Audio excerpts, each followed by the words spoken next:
लङ्काभिरामं रणरङ्गधीरं राजीवनेत्रं रघुवंशनाथं कारुण्यरूपं करुणाकरं तं श्रीरामचन्द्रं शरणं प्रपद्ये। मनोजवं मारुततुल्यवेगं जितेन्द्रियं बुद्धिमतां वरिष्ठं वातात्मजं वानरयोधमुख्यं श्रीरामदूतं शरणं प्रपद्ये। बोलो श्यावर रामचंद्र भगवान की जय। उमापति महादेव की जय। पवन सदन हनुमान की जय। जय जय श्री राम। जय श्री राम। फिर से आप सबका स्वागत। और आज हमारे बीच में देख रहे हैं आप एक बड़ा सुंदर सा बालक बैठा हुआ है। का नाम है कुशाग्र और हैदराबाद में इस समय है। तो आप आज बस इस बाल मुख से ही हम हनुमान चालीसा सुनेंगे। सुना बेटे। नमस्ते, मेरा नाम कुशाग्र द्विवेदी है। जय श्री राम। श्री गुरु चरण सरोज निज मन मुकुर सुधार बरनउँ रघुवर विमल सौ जो दायक फल जाय। बुद्धिहीन तनु जानिके तुम जाऊ पवन कुमार बल बुद्धि विद्या देव मोहि हरऊ कलेश विकार। जय हनुमान ज्ञान गुण सागर जय कपीस तिलौ गौ जागर रामदूत अतुलित बलधामा अंजनी पुत्र पवन सुत नामा महावीर विक्रम बजरंगी कुमति निवार सुमति के संगी कच्चर विराज सुबकेसा कानन कुंडल कुंचित केसा हाथ वज ध्वजा विराज खांदे मूंज जनेऊ साज शंकर सुवन केसरी नंदन तेज प्रताप महाजग बंदन विद्यावान गुणी चाट राम काज करिबे को आट प्रभु चरित्र सुनिबे को रसिया राम लखन सीता मन बसिया सूक्ष्म रूप धरि सियाहि दिखावा विकट रूप धरि लंक जरावा भीम रूप धरि असुर संहारे रामचंद्र के काज सवारे लाए संजीवन लखन जियार श्री रघुवीर हर्ष लाए रघुपति कीन्ही बहुत बड़ाई तुम मम प्रिय भरत सम भाई सहस्त्र बदन तुम जोर सुखावे अस कई श्रीपति कंठ लगावे संपादे ब्रह्मादि मुनीसा नारद सारद कैटनीसा जम कुबेर कपाल जहाते कभी को बट कह सके कहाते तुम काल सुग्रीव केना राम मिलाए राजपत दीना तुम जो मंत्र भीषण माना लंकेश्वर भाई सब जग जाना जुग सहस्त्र जो जन पर भानु नीरोटाय मधुर फल जानो प्रभु मुद्रिका मैल मुख माही जय लांगे अचरज नाही दुर्गम काज जगत के जेते सुगम अनुग्रह तुम देते राम दुआरे तुम रखवारे हो नाग्या बिना पैसारे सब सुख ले तुम्हारी शरणा तुम रक्षक काहू को डरना आपन तेज समारो आपे तीनों लोग आते कापे भूत पिशाचन कट नहीं आवे महावीर जब नाम सुनावे नासे रोग हर सब बीरा जपत निरंतर हनुमत बलबीरा संकट ते हनुमान चुरावे मन क्रम बचन ज्ञान जो लावे सब पर राम तपस्वी राजा तिनके कार सकल तुम साजा और मनोरथ जो कोई लावे सोई अमित जीवन फल पावे चारों जुग पर ताप तुम्हारा है प्रसिद्ध जानकी उजियारा साधु संत के तुम रखवारे हो, असुर निकंदन जान दुलारे, अष्ट सिद्धि नौ निधि के दाता, हर्षवर्धि जानकी माता, राम रसायन तुम रे पासा, सदा रहो रघुपति के दासा, तुम रे भजन राम को पावे, जन्म के पेशरावे, अंत काल रघुपति पर जाई, यहाँ जन्म हरि भक्त कहाई, और देवता चित्त धरई, हनुमत सई सर्व सुख लही, संकट कटे मिटे सब बीरा, जो सुमरे हनुमत बलबीरा, संकट जी जी जी हनुमान गोसाई, कृपा करो गुरुदेव की नाई, जो सद पाठ पाठ कर कोई, झूठे बंदी महासुख होई, जो ये पढ़े हनुमान चालीसा, होए सिद्धि साखी गौरीसा, तुलसीदास सदा हरिचेरा, कीजे नाथ दे मादरा, पवन तनय संकट हरण, मंगल मूर्ति रूप, राम लखन सीता सहित, हृदय बसर स्वरूप। जय श्री राम। बहुत सुंदर बेटा, बहुत सुंदर, बहुत खुश रहो। बहुत अच्छा, बहुत अच्छा। जय श्री राम। बहुत सुंदर। अब मैं एक प्रश्न करूंगा ईमानदारी से, ईमानदारी से। हाँ नहीं यार, आप मत बोलिए द्विवेदी जी, आप मैं एक प्रश्न करने जा रहा था, अब आपने मेरे प्रश्न में ये गलत टोक लगा दी। अब आपको पता लगेगा मैं क्यों कह रहा हूँ। हम में से ईमानदारी से कहिए, कितने लोगों को हनुमान चालीसा याद है, कंठस्थ है? हाथ खड़ा करिए। देखिए, इतने में से 3 4 5 6 लोगों को है, राइट। मुझे तो याद नहीं है, ये बच्चे कोई कंठस्थ है, तो इसने कोई हमारी तरह ये नहीं है, हमारी तरह मतलब मेरी तरह। मुझे पढ़ना होता तो मैं लेके आप छोड़ के बैठता और पढ़ता जय जय हनुमान। तो बहुत अच्छे बच्चे, वेरी नाइस। कुशाग्र नाम भी देखो बच्चे का कितना सुंदर है, कुशाग्र जैसे जथा नाम तथा हमारे द्विवेदी जी का पोता है। तो बहुत ही बहुत आनंद हुआ सुनकर। हम अपने बच्चों को इसी तरह से इनकरेज करें। तो ये शिरीष जी हैं, ये आपके पुत्र हैं द्विवेदी जी? हाँ जी। हाँ देखिए, मैं गैस ठीक लग रहा है मेरा। तो देखिए 3 पीढ़ियां मौजूद है यहाँ, बाबा बैठे हुए हैं द्विवेदी जी, उनका पुत्र है शिरीष वो जी हैं, शिरीष उसका चाचा है, बड़ा चाचा, माने बड़ा बेटा है मेरा।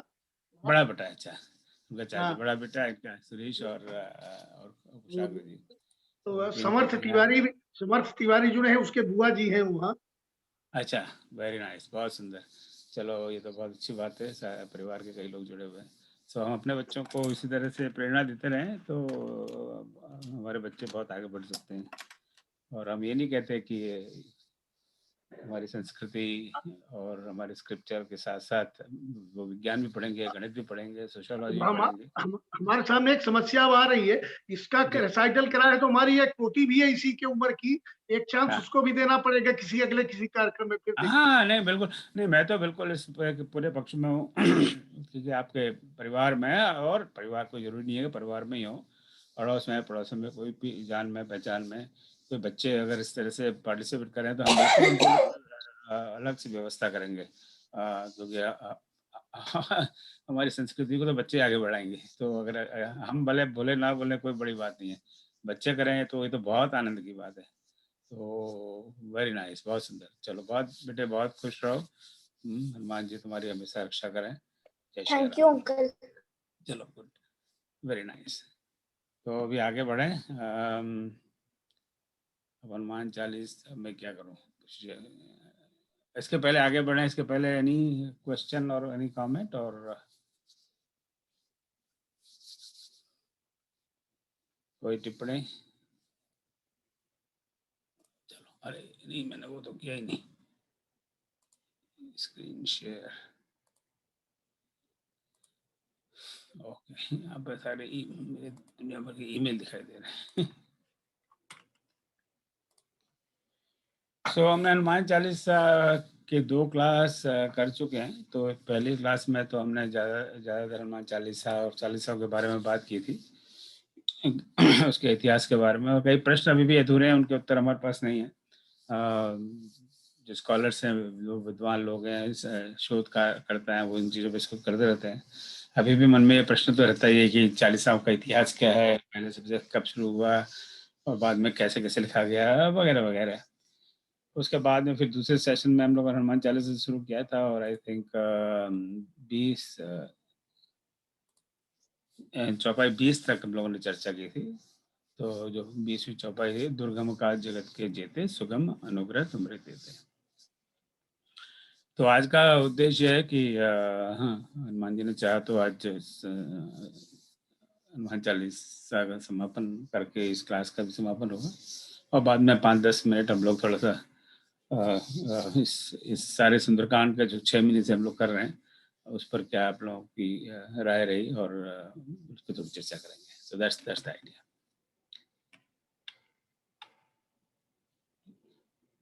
ओके, यहाँ पर क्या करें, slide show from current slide. Okay, very good. So यहाँ तक हम लोग बात कर चुके थे। तो एनीबडी हैज एनी क्वेश्चन और एनी डाउट? तो लास्ट स्लाइड ये थी कि दुर्गम काज जगत के जेते। इस विश्व में जितने भी दुर्गम काज हैं वो तो आपके लिए तो बहुत सरल थे, आपकी कृपा से बहुत सरल हो जाएंगे। अगर हमें भी बड़े दुर्गम पथ पर जाना पड़े और हम संसार में रहते हैं तो आए दिन कोई ना कोई कष्ट आते ही रहते हैं, पर हनुमान जी की कृपा हो तो उनको कष्टों को पार करना थोड़ा सरल हो जाता है। फिर 21वीं चौपाई है, राम दुआरे तुम रखवारे, होत न आज्ञा बिन पैसारे। 22वीं चौपाई है, सब सुख लहे तुम्हारी सरना, तुम रक्षक काहू को डरना। सो आप राम के मैंने कुछ ऐसा मार्क किया है कि हनुमान चालीसा के शब्द कुछ सुंदरकांड के शब्दों से कुछ थोड़े सरल हैं, या ये भी हो सकता है कि अब 6 महीने से हम करते आ रहे तो अब सरल लगने लग गए हैं, तो पता नहीं। तो या उन्होंने सरल शब्दों का प्रयोग किया है कि कम से कम लोग बाग शब्दों के डर के मारे पढ़ना बंद ना कर दें। तो राम के द्वार के तुम रखवाले हो, तो you are a gatekeeper. Ram ji के जो महल है उसके द्वार क्या है, you are the gatekeeper. होत न आज्ञा बिन पैसारे, और बिना आपकी आज्ञा के उसमें प्रवेश करना बहुत मुश्किल है। Literal meaning, right? सब सुख लहे तुम्हारी सरना। तो every line has a thought, you know. तो पहले लाइन का थॉट है कि यू आर गेट कीपर, और आपके बिना राम जी के दर्शन करने हो तो you have to go through you, without you we can just enter. फिर नेक्स्ट थॉट है, सब सुख लहे तुम्हारी शरणा, तुम्हारी शरण, आपकी शरण में जाने पर सारे सुख लहे यानी प्राप्त होते हैं। लहे अवधि में लहे भी है, जो संस्कृत लभते शब्द से आया है। तो और लाभ हम जानती हैं, लाभ अच्छी चीज जो मिलती है उसको लाभ कहते हैं। तो प्राप्त होना, तो सब सुख प्राप्त होते हैं तुम्हारी शरण में जाने पर, आपकी शरण में आने पर। तुम रक्षक काहू को डरना, आप तो रक्षा करने वाले हैं, और आपकी रक्षा से हमें किसी का कोई डर नहीं है। सो ये literal meaning, I think it's very simple. अब यहाँ पे इन्होंने द्वार की बात की, तो कई बार वी कैन आल्सो, जो निंदक लोग हैं वो ढूंढते रहते हैं दोष उनमें कि कहाँ क्या दोष है। ठीक है, इसके क्या मतलब हुआ है, राम के द्वार पे बैठा दिया और इनके बिना जा नहीं सकते, यानी इसका क्या मतलब, ये लोगों को रोक लेते हैं क्या? ठीक है, तुम नहीं जा सकते जब तक, यू नो।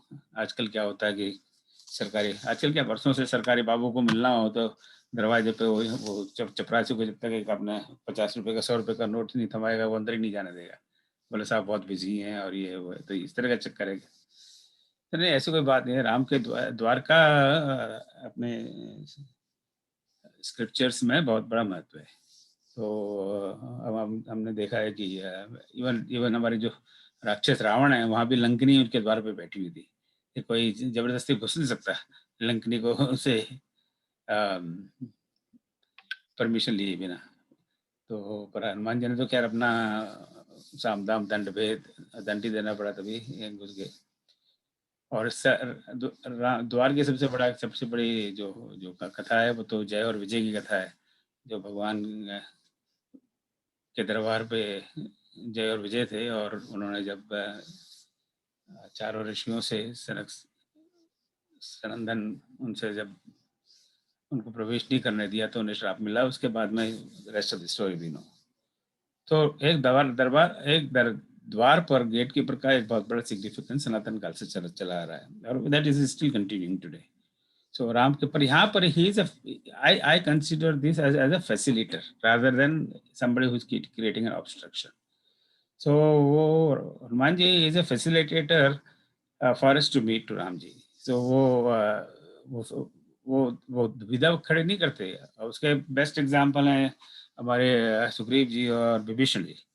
सुग्रीव और विभीषण को भगवान के द्वार पे ले जाने वाले तो हनुमान जी थे. अगर हनुमान जी बीच में नहीं होते, अगर हनुमान जी वहाँ नहीं होते किष्किंधा में मान लीजिए, तो सुग्रीव तो उनको राम और लक्ष्मण को देखते ही घबरा गया कि पता नहीं ये कौन बाली के भेजे हुए कोई आदमी एजेंट है, तो यहाँ से भागो. पर हनुमान जी का ये बुद्धिमानी थी या उनका कौशल था, चातुर्य था कि वो राम जी उसको मिल गए. और वो वाली विभीषण भी बरसों से वहाँ पे लंका नगरी में पड़ा हुआ था और उसको कोई रास्ता नहीं मिल रहा था, और राम जी का द्वार खोलने के लिए हनुमान जी सामने से उसके पास पहुंचे कि भाई इतना भी मुश्किल नहीं है, तुम राम जी की शरण में आ जाओ, तुम्हारा काम हो जाएगा. तो राम द्वारे तुम रखवारे होत न आज्ञा बिनु पैसारे, सब सुख है तुम्हारी शरण. जो तुम्हारी शरण में जो भी आया उसको सब सुख मिल गया. और again the examples are Sugriva and Vibhishana. उनको जो लाइव एग्जाम्पल्स हम देखते हैं, तो दोनों ही डर के मारे रहते थे. दोनों को ही भगवान में प्रेम था, परंतु आगे बढ़ नहीं पा रहे थे. पर हनुमान जी की शरण में आकर उनका सारा काम हो गया. तुम रक्षक का को डर. 23वीं लाइन है, आपन तेज संभारो आपे, तीनों लोग हाँफते कापे, भूत पिशाच निकट नहीं आवे, महावीर जब नाम सुनावे.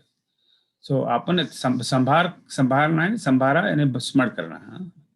सो आपन तेज संभारो आपे. तो अलग अलग विद्वान अलग अलग विस्तार निकालते हैं. तो आपन तेज, आपका तेज आपको जब याद आता है तो आप जो हाँक लगाते हैं उसे तीनों लोग में कंपन हो जाता है. अब एक ही अर्थ है, और भी कई अर्थ हैं, पर यह अर्थ कुछ ज्यादा मेरे को लगता है कि ठीक बैठता है, क्योंकि जब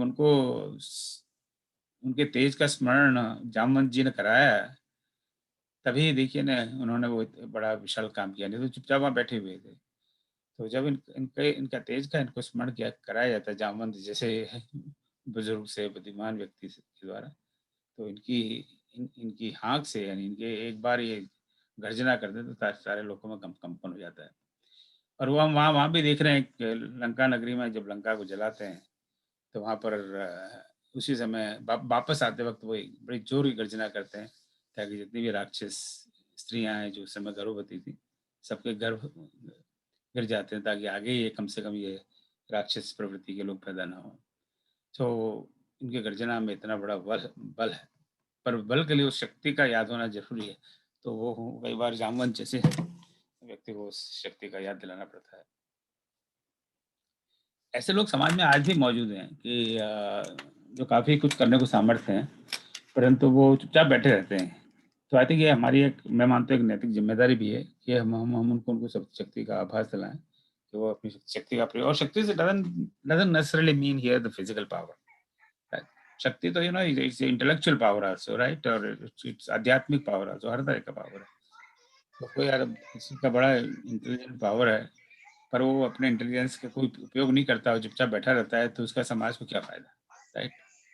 तो अगर हम आइडेंटिफाई करें, जैसे अभी थोड़ी देर पहले हमने बात की थी, अगर हमें पता हो कि ये आपके परिवार में और आपके आसपास में पड़ोस में जान पहचान कोई बच्चे हैं और इस तरह का इंटरेस्ट रखते हैं, तो we have to create an opportunity for them to come forward, right.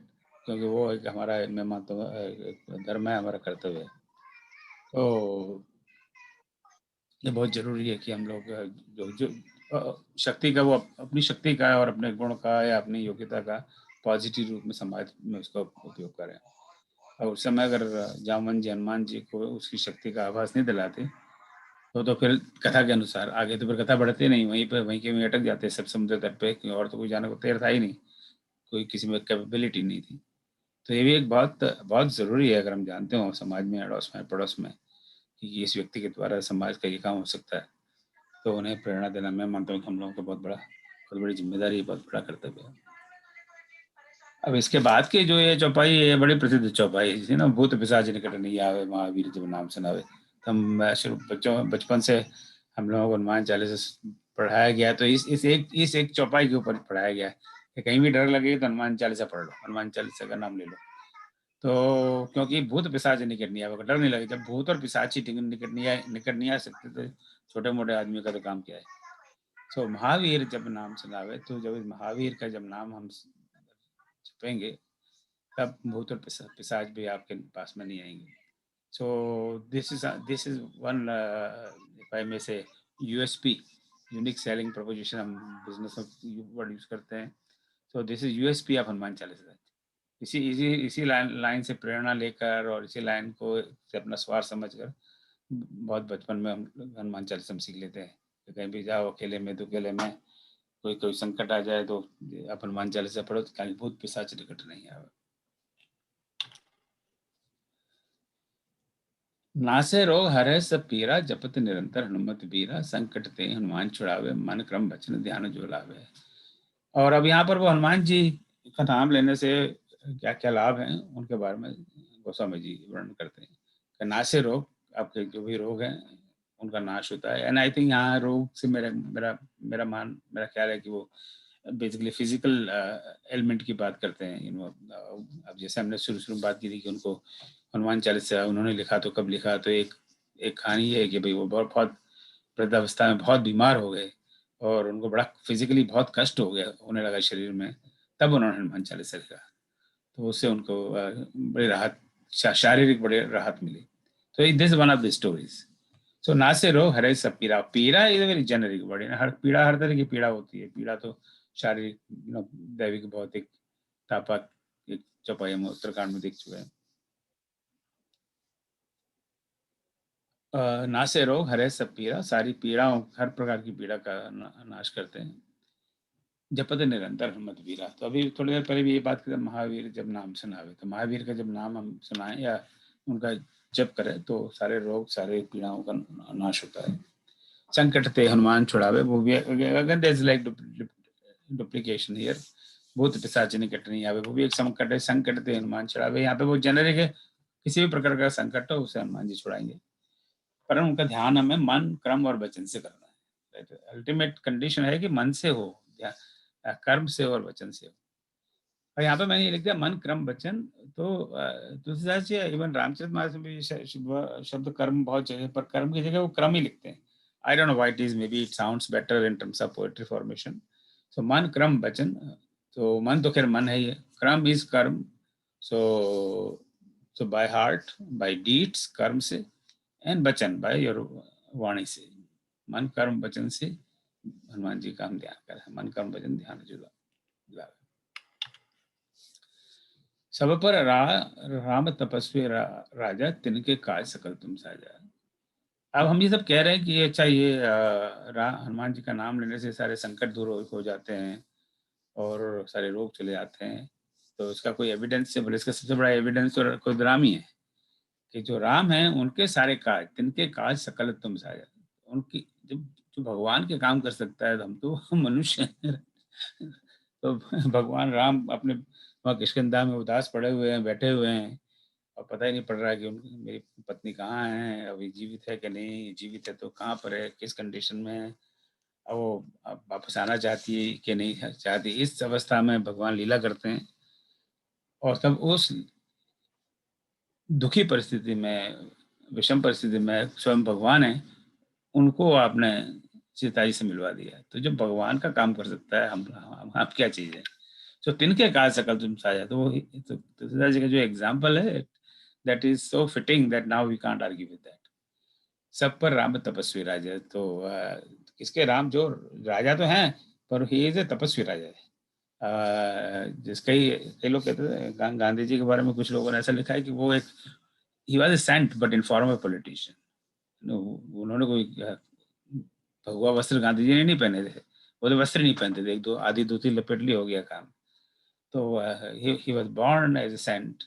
उनका संत जैसा स्वभाव था, परंतु उनका काम सारा काम, ही वाज ए पॉलिटिशियन, राइट। और दूसरी जगह बहुत सारे लोग हैं जो मन से पॉलिटिशियन है पर ऊपर से साधु संत बने हुए हैं। तो कहने को भगवान राम राजा हैं, पर मन से तपस्वी हैं। और हम रामायण में देखते हैं कि जगह जगह रावण उनको तपस्वी कहता है, तपसी, तपस्वी। उनको रावण का आइडेंटिफिकेशन राम जी के लिए तपस्वी है, कभी नाम वाम से नहीं बुलाता, तपसी। तो सब पर राम तपस्वी राजा, सबके राजा राम है, जो एक तपस्वी राजा है। और मनोरथ जो कोई लावे सोई अमित जीवन फल पावे। तो और कोई भी मनोरथ हो किसी का, मनोरथ शब्द को हम लोग पहले देख चुके हैं सुंदरकांड में भी। मनोरथ है मना धन रथ, तो मन में जो रथ हो, यानी मन की जो इच्छा है, भावना है, तो आपके मन में जो भी कोई इच्छा हो, रथ जो कोई लावे, मन में जो भी इच्छा हो जो कोई लाता है, सोई अमित जीवन फल पावे। उसको जीवन का फल, अमित, अमित यानी अनलिमिटेड, राइट। सो अनलिमिटेड बाउंड्रीलेस जीवन का फल प्राप्त होता है। सो कोई भी फल हो वो हनुमान जी पूरा करते हैं। चारों युग परिताप तुम्हारा, है प्रसिद्ध जगत उजियारा। साधु संत के तुम रखवारे, असुर निकंदन राम दुलारे। तो चारों युग में आपका प्रताप है। अब चारों युग कौन से? सतयुग, क्या है, त्रेता युग, द्वापर युग और कलयुग। अब इसमें भी एक प्रश्न खड़ा होता है कि अब तो ये हनुमान जी तो राम के समय में, राम तो त्रेता युग में है, फिर उसके बाद में खैर द्वापर युग है, कलयुग है। तो हालांकि उनको चिरंजीवी होने का वरदान तो सीता माता ने दिया, तो वो तो अभी भी मौजूद है, ऐसा माना जाता है। पर ये तीन युग है ना, त्रेता युग और द्वापर युग। द्वापर युग में भी थोड़ा उल्लेख है उनका, हनुमान जी का। जब इवन महाभारत युद्ध में भी हो तो हनुमान अर्जुन के रथ पे बैठे हुए थे, नहीं तो अर्जुन का पता नहीं अर्जुन के रथ का क्या हाल होता। तो और कलयुग में भी माना जाता है हनुमान जी हमारे आसपास ही हैं। जब भी रामायण की कथा होती है कहीं, तो हनुमान जी आकर सुनते हैं। पर ये सतयुग में कैसे, तो चार युग कैसे हो गए? Any thought? काफी देर से मैं ही बोले जा रहा हूँ। शिव जी के अवतार है ना, तो शिव जी तो है ही हमेशा से, अनादिकाल से। हाँ, शिव जी तो है, पर तो हनुमान जी तो कहाँ है, सतयुग में कहाँ है? हनुमान जी में और शिव जी में तो वही है ना, अभी यहाँ आ गए राम जी का काम करने। अच्छा, very good. Any other comment on this? Sir इसका अभिप्राय चारों दिशाओं से नहीं हो सकता? नहीं, ये तो युग है, चारों युग। ये युग तो खैर अवधि हो गया, तो युग तो चारों, इसमें कोई मेरे ख्याल से दुविधा नहीं है। तो चारों युग, और युग तो चारों यही माने जाते हैं, सतयुग, त्रेता युग, द्वापर युग और कलयुग। सो इस तरह के क्वेश्चन। हाँ जी, कहिए। ऐसा भी कहा जाता है कि जो हनुमान जी पवन सुत हैं, और पवन न सिर्फ चारों युग में है बल्कि प्रत्येक स्थान पे है। विदेश में पानी अलग मिल सकता है, धरती अलग मिल सकती है, भोजन अलग मिल सकता है, किंतु हवा सारी दुनिया में एक जैसी मिलती है। पानी को अग्नि से रोका जा सकता है, सब कर लें आप, लेकिन हवा का बंटवारा नहीं कर सकते। इसका पदार्पण है कि कोई इसको रोक नहीं सकता, इसलिए कहा गया चारों युग है प्रताप तुम्हारा। Okay, very good. ऐसा एक विचार। हाँ, नहीं, बहुत सुंदर। और किसी और मित्र का कोई विचार इस बारे में? तो इस तरह से प्रश्न खड़े होते हैं। तो एक ये भी है कि ये युग तो एक के बाद, ये तो युग, तो युगों की तो साइकिल है। चार युग खत्म होते हैं, फिर चार युग फिर से शुरू होते हैं। तो अभी ऐसा माना जाता है कि अभी 28वां कलयुग चल रहा है, जब से सृष्टि की रचना हुई है। तो अगर 28वां कलयुग चल रहा है, तो चलो जिस साइकिल में हनुमान जी होंगे, तो फिर बाद में तो अगर वो परमानेंट उनको रहने का लाइसेंस मिला हुआ है, तो उसके बाद में जब सतयुग आया होगा नेक्स्ट साइकिल में, तो उस समय हनुमान जी रहे ही होंगे ना। तो अगर उस लॉजिक से चलते हैं कि अगर ये 28वां कलयुग है और इतने सारे, तो 28 सतयुग, 28 कलयुग ये सब निकल चुके हैं, तो उनके होने के बाद में जितने भी सारे सतयुग सब में वो रहे होंगे। So this is some different ways of interpreting. So आपका, और let's put it this way, चारों युग प्रताप तुम्हारा, यानी चारों युगों में आपके प्रताप की कहानियां हैं। और जैसे हम लोग ऑफकोर्स त्रेता युग तो पूरा सुंदरकांड, और उसके बाद में तो है ही है लंका कांड और उत्तरकांड हनुमान जी के बारे में।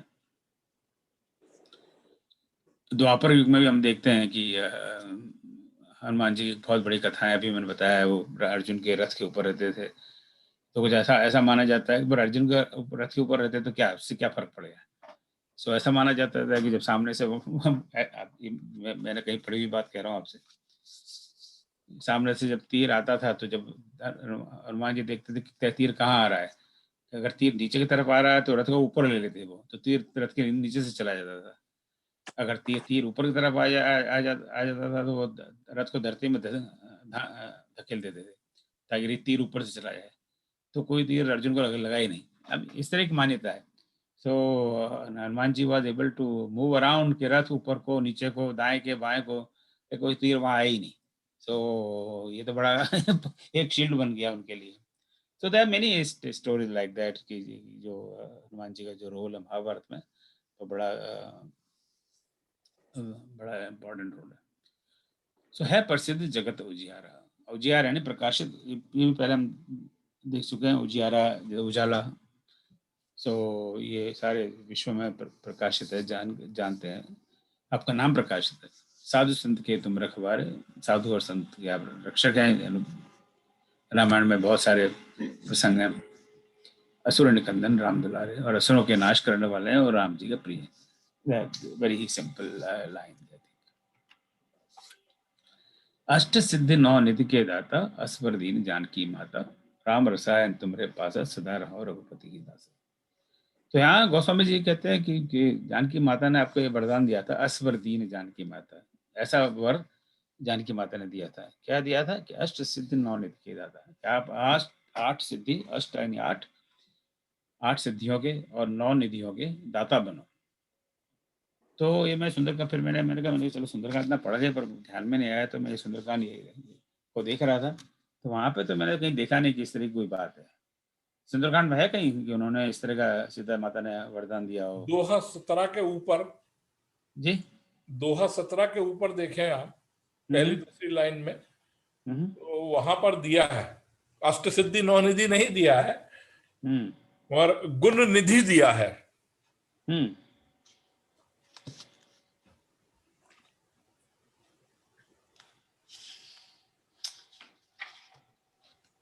रघुनायक छोहू, देखिए अजर अमर गुण निधि, अजर अमर गुण निधि। हाँ, अजर अमर गुण निधि सिद्ध हो कि तुम अजर बनो, अमर बनो और गुणों के खजाने हो जाओ। हाँ, तब गुण में ये अष्ट सिद्धि और नौ निधि। हाँ, ये बढ़िया है। तो अष्ट सिद्धि नौ निधि और ये गुणों के खजाने बनाओ। पर यहाँ तो ये नहीं है कि तुम खजाने बनो, यहाँ तो ये कहते हैं कि तुम खजाने देने लायक बन जाओ। अष्ट सिद्धि नौ निधि के दाता, यानी हनुमान जी खुद नहीं, क्योंकि उनके खुद के पास ही नहीं है, वो तो हमको दे भी सकते हैं, दाता है वो तो, राइट। तो ये तो ऐसा कुछ चीजें हैं जो गोस्वामी जी ने, हनुमान जैसे हम पहले बताया था कि उन्होंने मुंह में मुद्रिका लेके चले गए, वो रामचरितमानस में नहीं है ऐसा कुछ उल्लेख कि वो उन्होंने अंगूठी को कहाँ रखा, पर हनुमान चालीसा में है। हाँ, तो इस तरह की छोटी छोटी दो चार बातें। अब यहाँ पर ये अष्ट सिद्धि नौ निधि के बारे में कोई खास विशेष जिक्र नहीं है, एक्सेप्ट जैसे आपने कहा कि गुण के निधि बनो। तो यहाँ पर बड़ा एक्सप्रेस लेकर आप अष्ट सिद्धि और नौ निधि के देने वाले हो। तो ये अब ये फिर थोड़ी क्यूरियोसिटी होती है मन में, मेरे मन में क्यूरियोसिटी की अष्ट सिद्धि क्या होता है। तो इधर उधर मैंने सर्च किया, तो ये अष्ट सिद्धि है अणिमा, गरिमा, महिमा, लघिमा, प्राप्ति, प्राज्ञाम, ईश्वरत्व और वशिष्ठ। तो I will see that in next slide what are these. और नौ निधि हैं वो जो कुबेर है उनकी उनके कोष के खजाने में जो निधियां हैं उनके नाम है। तो ये बिल्कुल मटेरियल वेल्थ है। जो कुबेर तो हम जानते ही हैं, धन के देव हैं। तो महापद्म, पद्म, शंख, मकर, कच्छप, मुकुंद, मुकुंद, नीलखर, ये 9 नदियां हैं। तो these are all wealth of Kubera. और इन सब निधियों के अपने अपने कैरेक्टरिस्टिक्स हैं, तो उसमें मैं नहीं जाऊंगा। पर आठ ये जो सिद्धियां हैं ये बड़ा इम्पोर्टेंट है। तो ये एक श्लोक है, अणिमा, महिमा, चैव, लघिमा, गरिमा तथा प्राप्ति ही प्राज्ञाम, ईशत्वम, वशिष्ठम, चाष्ट सिद्धेय। तो यहाँ पर इन 8 सिद्धियों की व्याख्या है। सो अणिमा यानी अपने शरीर को एक अणु के समान छोटा करने की क्षमता। इसी से अणु अणिमा अणु शब्द से अणिमा शब्द बना हुआ शायद। तो अपने शरीर को बहुत छोटा करने की क्षमता।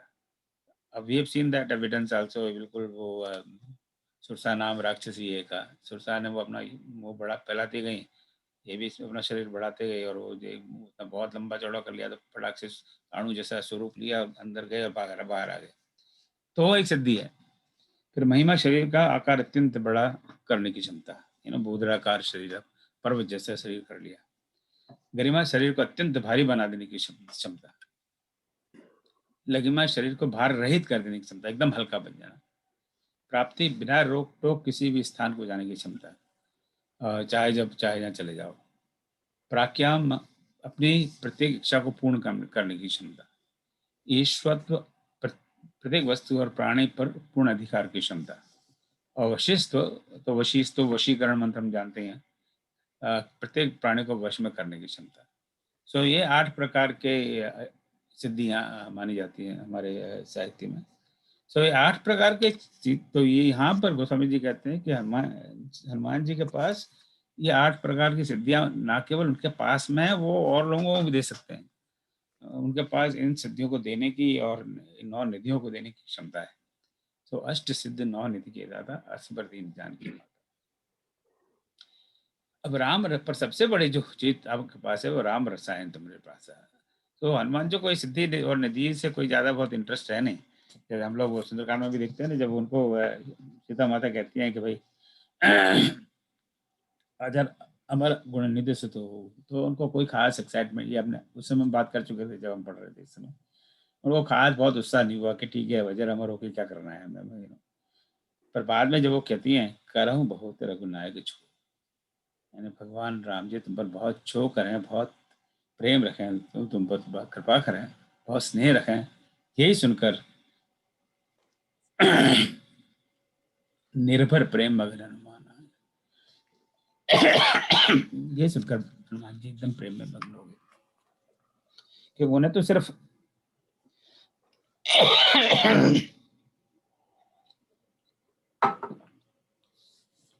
भगवान के चरणों में स्नेह है, उनको सिद्धियों और निधियों से कोई खास लेना देना नहीं है। अब इतने सारे ये रत्न है, महापद्म पद्म संग मकर। अब वो एक कहानी जो आती है कि राम के दरबार में जब उनको दिया जाता है हीरे जवाहरत का हार, तो उसको तोड़ के देखते हैं कि भाई आपके राम तो का नाम तो गया है नहीं। फिर अपनी छाती फाड़ के दर्शन कराते हैं। अब आई डोंट नो वो कहानी किस ग्रंथ में, मैंने तो उसका रेफरेंस देखा नहीं, आपको किसी को पता हो तो बताइए। तो उनको तो सिर्फ राम के नाम से मतलब है, वो हीरे जवाहरात लेके क्या करेंगे। तो अब इतनी सारी सिद्धियां उनके पास। हाँ जी कहिए। इस पर मैं एक कहना चाहता हूँ कि हनुमान जी के पास पहले से ही अष्ट सिद्धि और 9 निधियां थी। जब वो सूर्य को निगल लिया था तब सारे देवताओं ने हर तरह के आशीर्वाद उनको दिए थे। सीता माता जी उसको आशीर्वाद देने में पुष्ट कर रहे हैं। वो कह रहे हैं कि हो तात बलशील निधाना। वो बलशील तो पहले ही थे, शील वाले थे, कोई चरित्र के खराब तो थे नहीं हो। तो सब बच्चों को लोग आशीर्वाद ऐसे ही देते हैं कि तुम पढ़ो लिखो अच्छे आदमी बनो। तो ऐसी इसी में लेना चाहिए इसको। Okay, very good.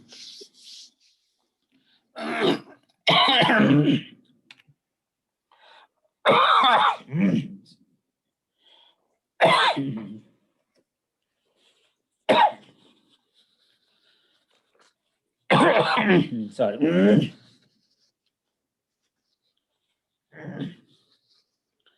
तुम्हारे भजन राम को पावे, जन्म जन्म के दुख बिसरावे, अंत काल रघुवर पुर जाई, जहां जन्म हरि भक्त का है। सो आपके भजन से राम जी प्राप्त होते हैं। अरे भाई,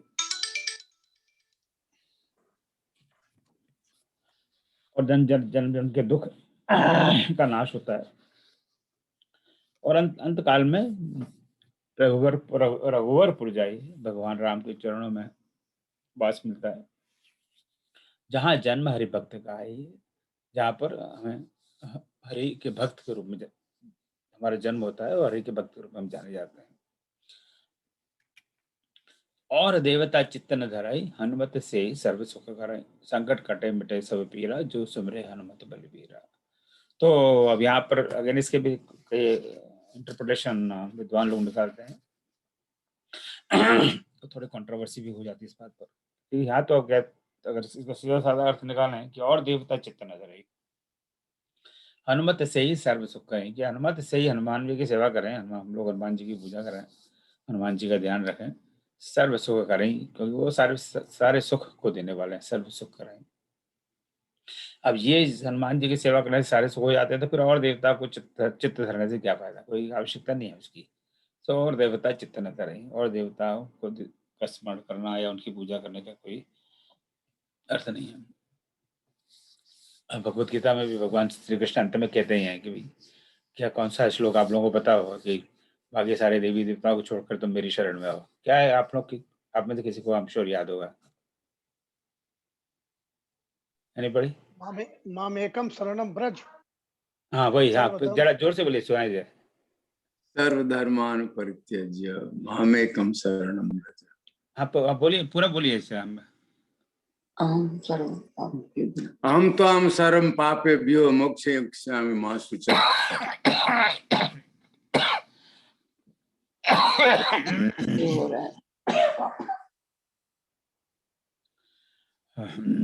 एक श्लोक एक भी है, सर्वदेव नमस्कारम केशवम प्रति गच्छन्ति, कि सारे देवों को किया हुआ नमस्कार केशव के पास ही जाता है। और उसके पहले की पंक्ति को जिस तरह की, हम जितनी भी दुनिया भर में नदियां हैं उनका पानी अंत में जाकर तो सागर में ही मिलता है। तो आप जी जी जी उसी जिस प्रकार सारी नदियों का पानी तो जाके सागर में मिलना है, उसी प्रकार सारे देवों को किया हुआ नमस्कार अंत में भगवान कृष्ण के पास ही जाता है।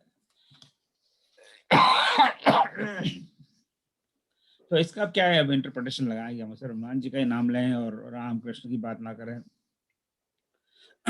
तो people, different scholars interpret differently. मेरा मानना ऐसा है कि, और वो भी तुलसीदास जी कह रहे हैं, तुलसीदास जी के तो ईश्वर भगवान राम है। वो तो जब कृष्ण के दर्शन, तो कृष्ण को भी उन्होंने कह दिया कि भैया मैं तो तेरे को नहीं मानता, धनुष बाण हाथ में लेगा तभी तेरे को नमस्कार करूंगा। तो जो इतना बड़ा भक्त है, जो कन्हैया को कह देता है कि भाई चल ये सुदर्शन चक्र और बांसुरी वगैरह से मेरा काम नहीं चलेगा, मुझे तो धनुष बाण वाले राम जी ज्यादा पसंद है। तो यहाँ मेरे ख्याल से उनका कहने का अर्थ ये है कि हम से हमारे संस्कृति में, हमारे साहित्य में, हमारे धर्म पुस्तकों में राम कृष्ण हनुमान जी और बहुत सारे गणेश जी, शिव जी और सैकड़ों देवी देवता हैं।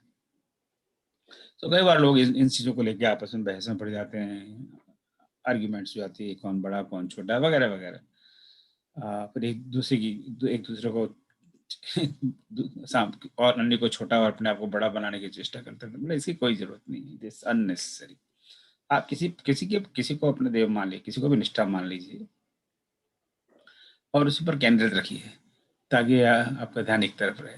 तो हनुमत से ही सर्व, अब यहाँ उन्होंने कहा हनुमत से ही सर्व कराए और देवता चित्त न धरे। तो गोस्वामी तुलसीदास ये कभी नहीं कहेंगे तुम राम जी का नाम बदलो, you will never say that, right. पर ये गोस्वामी तुलसीदास जी ये लिख रहे हैं, संकट कटे मिटे सब पीरा, जो सुमरे हनुमत बलबीरा। क्योंकि ये तो हनुमान चालीसा है, तो यहाँ पे हनुमान जी का ही जो चरित्र है, उनका जो महत्व है, उसके बारे में गोस्वामी जी बात कर रहे हैं। तो I think very clear cut lines, I will not talk more about it. So जय जय जय हनुमान गोसाई, कृपा करो गुरुदेव के नाई।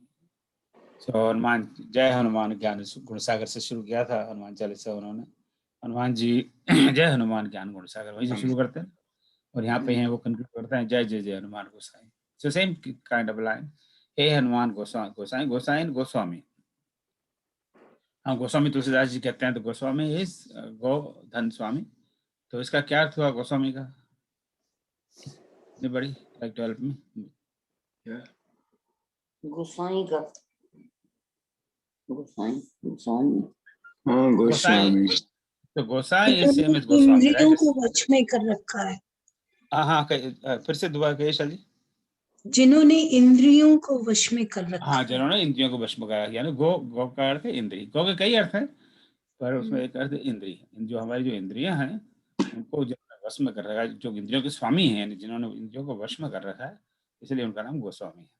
सो गोस्वामी शब्द, गोस्वामी तुलसीदास शायद इसीलिए उनको टाइटल पड़ा होगा बाद में, उन्होंने सब इंद्रियों को वश में कर रखा है। So thank you Vaishal ji. Goswami, Hanuman Goswami, कृपा करूं गुरुदेव के नाई। सो नाई, we have seen it Sunderkand, I am sure बहुत मानस ने बहुत जगह शब्द प्रयोग किया है नाई। नाई है, ई के ऊपर बिंदी है, नाई। नाई यानी जैसे। एक दूसरा वो नाई है, नाई जो बाल काटता है, राइट। नाई इज जैसे। सो कृपा करो गुरुदेव के नाई। आप हे गोस्वामी तुलसीदास जी कहते हैं, हनुमान जी कृपा करो गुरुदेव के नाई, आप हम मुझ पर गुरुदेव की तरह कृपा करिए। और गुरु तो बड़े कृपा, कोई भी अगर असली गुरु होगा और सही गुरु होगा तो हमेशा कृपा ही करेगा आप पर। कृपा करो गुरुदेव के नाई, कि गुरु की कृपा में हमेशा करुणा ही होती है। गुरु कृपा करो। अब हम गलती करते हैं तभी वो कृपा करते हैं। जो 7 बार पाठ कर कोई, छूटा ही बंद महास कोई। जो इस हनुमान चालीसा 7 बार, अब 7 बार पे भी लोग आर्ग्यूमेंट करते हैं 7 का क्या मतलब हुआ। तो एक मतलब ये है कि 7 मतलब 100, राइट, 100, 100। तो जो 100 बार इसका पाठ करेगा, छोटा ही बंदी महासुख कोई। बंदी यानी बंधन, ये जो बंधन है हमारे, हर तरह के बंधन है, उन बंधनों से उसको मुक्ति मिलती है, उसको महासुख की प्राप्ति होती है। Again people don't take this things very literally. We should not take the literally. 100 का मतलब ये नहीं हुआ कि वो अब एक जगह अभी 3-4 साल पहले यहाँ पर दिल्ली से एक आचार्य आए थे। आचार्य, आप लोगों ने नाम सुना होगा, आचार्य विजय ऐसे ही जाने थे, विजय आचार्य जी। तो हम लोगों ने उनका एक सुंदरकांड का एक प्रोग्राम रखा था एक जगह। तो वहाँ हनुमान चालीसा से कोई पूछा कि अच्छा जी 7 का मतलब क्या है, 7 है या 100 है? तो 7 हो तो और भी अच्छा, जल्दी टाइम 7 बार पढ़ लो और फटाफट सारा काम हो गया आपका। तो तो अगर वो 100 इतना टाइम क्यों वेस्ट करो, 100 बार पढ़ो उसको। इतना 7 बार पढ़ने में क्या है? हनुमान चालीसा पढ़ने में 10 मिनट लगता है, 10 गुणे 7 यानी 70 मिनट में यू कैन गेट ऑल, सारे बंधन छूट जाएंगे और वहां से प्राप्त हो जाएगा। It is not like that, we should not take this things so literally. तो जो 7 बार पाठ कर, चाहे इसका मतलब 7 हो या 100 हो या 108 हो, कई लोग मतलब 108 निकालते हैं। That is really not very relevant. कहने का मैं तो इसका ये मतलब समझता हूँ कि यार नहीं, मतलब मन से उनका पाठ बार बार करना चाहिए। ये कोई नंबर नहीं है। जो 7 बार पाठ कर छोई, छोटे बंदी महासुखी। और अंतिम 2 चौपाइयाँ, जो यह पढ़े हनुमान चालीसा। तो हनुमान चालीसा पढ़ने के लिए उसको क्या होता है? जो यह पढ़े हनुमान चालीसा हो सिद्ध साखी गौरी सा। तो वो स्वयं सिद्ध हो जाता है और उसको सब चीजें प्राप्त हो जाती हैं। अब इसका विटनेस क्या है? तो अब इसका विटनेस साखी इज साक्षी, यानी विटनेस। तो साखी इज अवधि उसका हुआ साक्षी का। तो इसका विटनेस सिर्फ गौरी से स्वयं है। गौरी से गौरीश यानी शिव भगवान, शिव भगवान है। तो स्वयं शिव जी इसके विटनेस है। और अब इससे बड़ा कौन सा विटनेस आपको चाहिए? अगर शिव जी इसके विटनेस है, कि हनुमान चालीसा पढ़ने से सारी चीजें सिद्ध हो जाती हैं। और अंत में प्रेयर है, तुलसीदास सदा हरि चेरा, कीजिए नाथ हृदय में डेरा। तुलसीदास जी कहते हैं सदा हरि चेरा, हरि के चेरा, हरि के सेवक, प्रभु के सेवक, जो सदा प्रभु के सेवक हैं, ऐसे हनुमान जी, कीजिए नाथ आप मेरे हृदय में डेरा डालिए, मेरे हृदय में रहिए। तो यहाँ ये इनकी 40 चौपाइयाँ और 40 हनुमान चालीसा खत्म होता है। और अंत में क्लोजर में पर एक दोहा फिर डाल देते हैं, पवन तनय संकट हरण, मंगल मूर्ति रूप, राम लखन सीता सहित हृदय बसो स्वरूप। हे पवन तनय, हे पवन के पुत्र, हे संकट के हरने वाले, मंगल मूर्ति रूप, आपको रूप स्वयं मंगल यानी शुभ रूप है, मंगल मूर्ति रूप, राम लखन सीता सहित हृदय बसो स्वरूप, आप मेरे हृदय में बसिए। अब यहाँ क्या क्वालिफिकेशन? सूर्य भूप, सूर्य यानी देवता, देवगण उनके भूप, सुरों के देवों के देव। अब उनके पिता तो देवों के देव ही है, तो महादेव माने जाते हैं। तो महादेव के पुत्र स्वरूप, हृदय बसो स्वरूप, आप मेरे हृदय में बसिए, पर अकेले मत बसिए, राम लखन सीता सहित। अब राम लक्ष्मण और सीता के साथ में रह सो पवन तनय संकट हरण मंगल मूर्ति रूप राम लखन सीता सहित बसहु सुख। स्वर्गो जय श्री रामचंद्र भगवान की जय।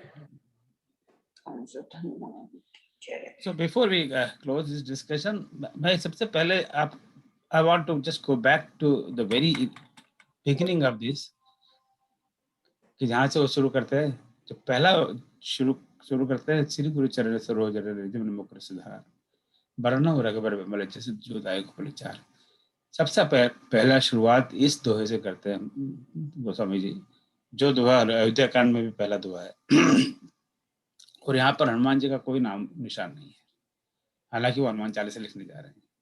यहाँ पर तो वो यही कहते हैं, मैं अपने मन को स्वच्छ करके मैं रघुवर के विमल यश का वर्णन करना चाहता हूँ। हनुमान जी की कोई बात नहीं है, मैं रघुवर के विमल यश का वर्णन करना चाहता हूँ। और बाद में फिर हनुमान जी की बात करते हैं, और अंत में जाके कहाँ क्लोज करते हैं, वो अंत में जाके वो कहते हैं राम लखन सीता सहित हृदय बसे सुरभूप।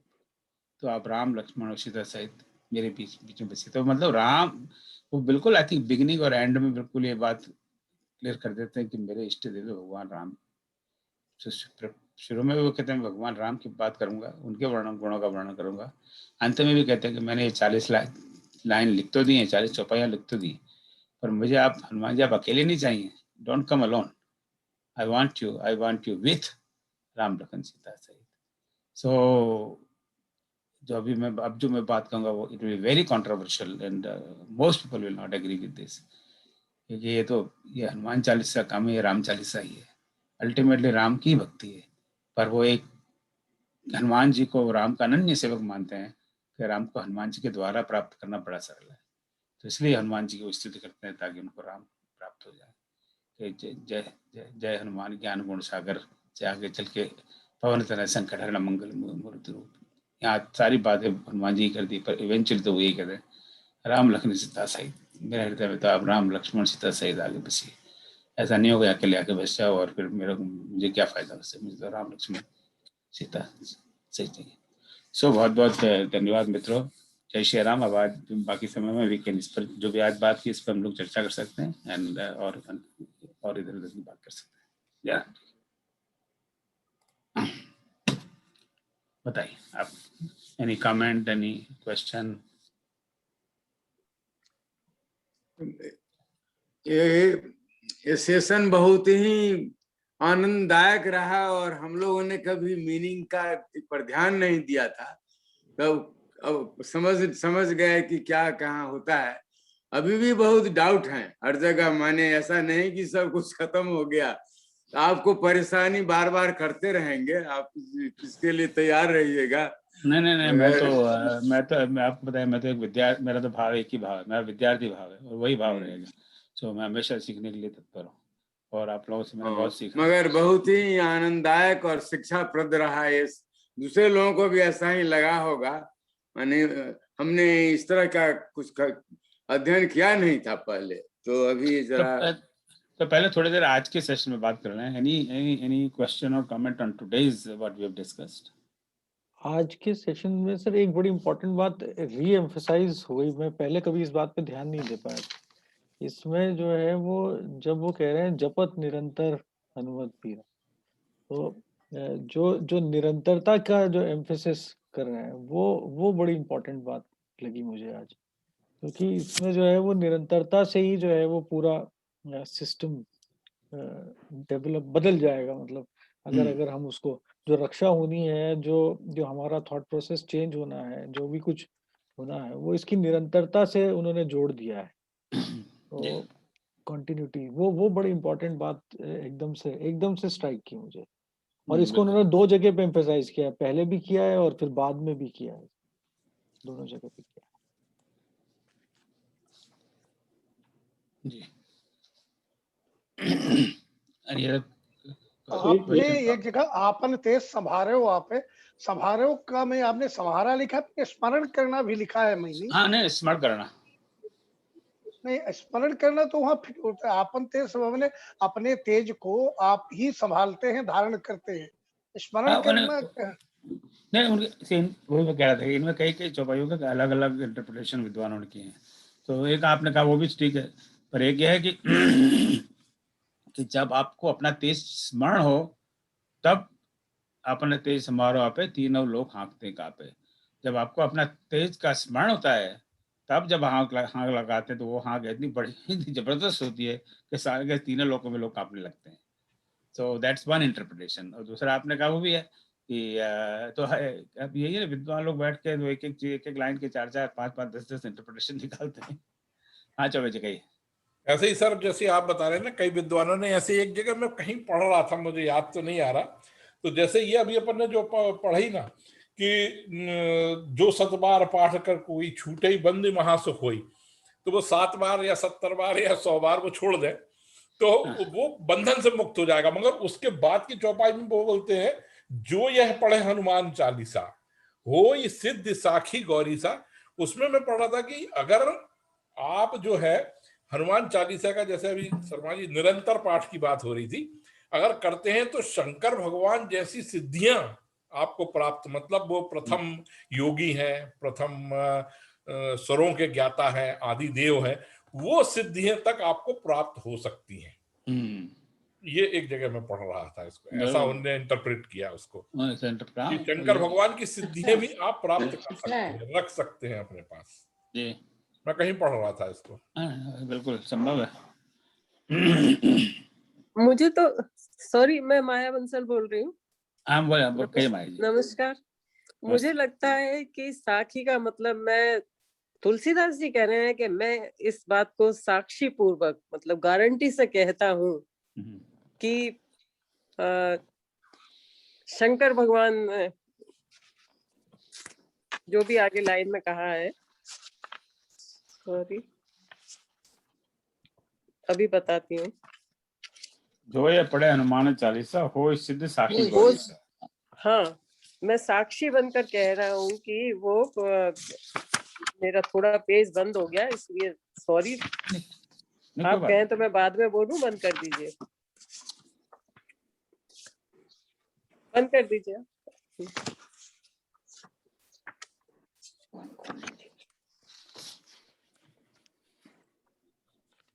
हाँ बोल रही है माया जी। हाँ, वो मेरा जरा पेज एकदम से बंद हो गया था।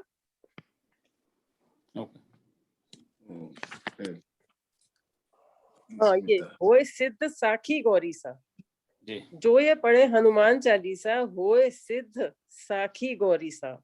मैं साक्षी, साखी का मतलब साक्षी हो सकता है कि मैं इस बात का, ये गौरी सा मतलब शंकर भगवान इसके साक्षी हैं और वो अपने खुद को भी साक्षी बता रहे हैं, हनुमान जी, कि जो ये हनुमान चालीसा पढ़ेगा उसके सारे बंधन टूट जाएंगे। बस इतना ही है। Okay, thank you. नमस्कार सर। नमस्कार सर।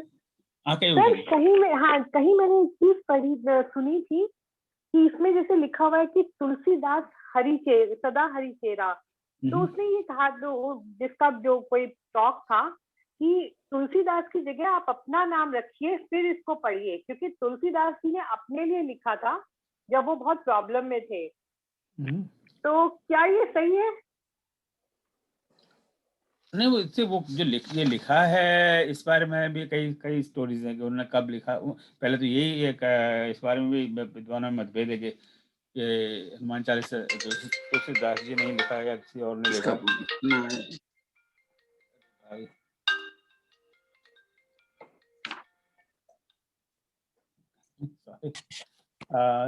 इस बारे में विद्वानों में मतभेद है, उन्होंने लिखा है किसी और ने लिखा, और अगर उन्होंने लिखा है तो फिर उन्होंने किन संयोगों में लिखा। तो इनके सबकी अलग अलग इंटरप्रिटेशंस हैं। तो अगर हम इसको देखें कि तुलसीदास सदा हरि चेरा, तो या फिर वो अपने आप के लिए कह रहे हैं, तो वो थोड़ा सा मैं भी दैट कि हाँ मैं हरि का चेहरा हूँ सदा के लिए, तो आप मेरे हृदय में निवास करें। ये भी इंटरप्रिटेशन हम कर सकते हैं जैसे आप कह रहे हैं।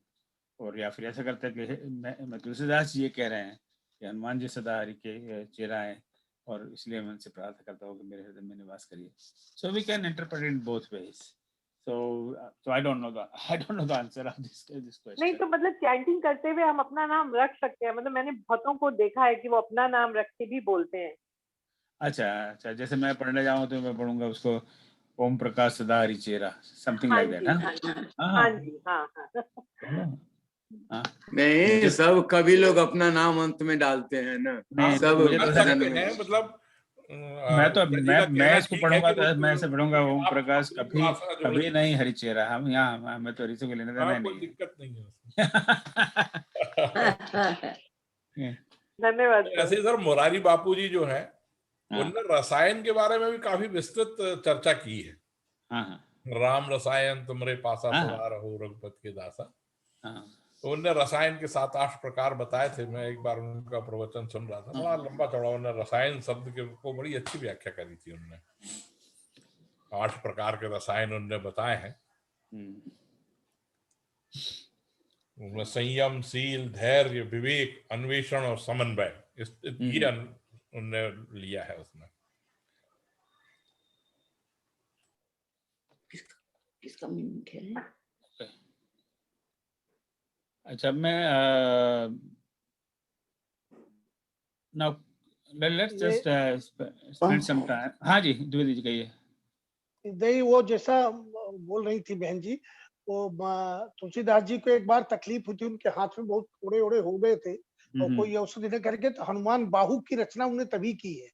जैसा ये हनुमान चालीसा ऐसा ग्रंथ हनुमान बाहु का. बाहु माने हाँ, भुजाओं में जब उनकी तकलीफ थी तो वो ने उसकी रचना की थी. वो जो कह रही थी वो एक सही प्रसंग है.